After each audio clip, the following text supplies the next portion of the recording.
Madalas maging biruan ang pagbebenta ng kidney sa tuwing may nais bilhing mamahalin. Pero ano nga ba ang tunay na halaga nito?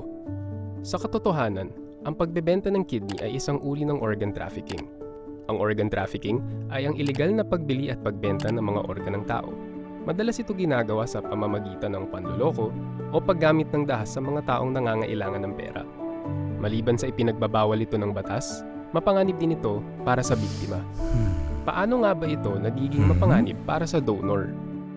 Kadalasan, nilalapitan ito ng middleman o ahente na mangangako ng malaking halaga kapalit ng kidney. Bagong operasyon, may mga pagkakataon kung saan dinadaya ang resulta ng eksaminasyon upang magmukhang malusog ang donor para sa donasyon ng organ, kahit na mayroon silang umiiral na isyung medikal.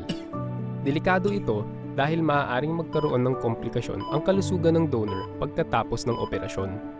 Matapos ibigay ang kidney, maraming donor ang hindi nakakatanggap ng pangakong kabayaran. Minsan kulang o di kaya ni piso wala. Ang masaklap pa, dahil hindi nabayaran ng mabuti o nabibigyan ng tulong medikal o piskal ang mga donor, hindi nila nagagawang alagaan ang kanilang sarili ng mabuti. Dahil dito, nagkakasakit sila. Ang organ trafficking ay isang krimen.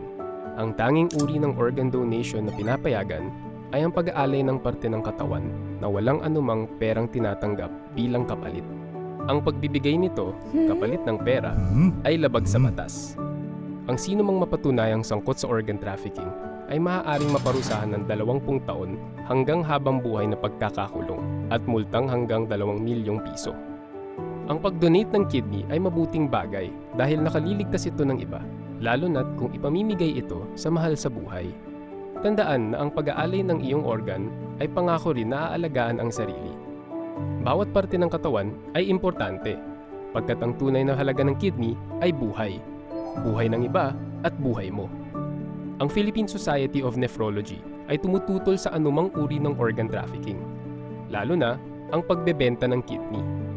Para sa karagdagang impormasyon, makipag-ugnayan at kumonsulta sa inyong nephrologist. Kung ikaw ay mayroong anumang impormasyon tungkol sa organ trafficking, ipaalam sa mga otoridad sa pamamagitan ng Action Hotline 1343.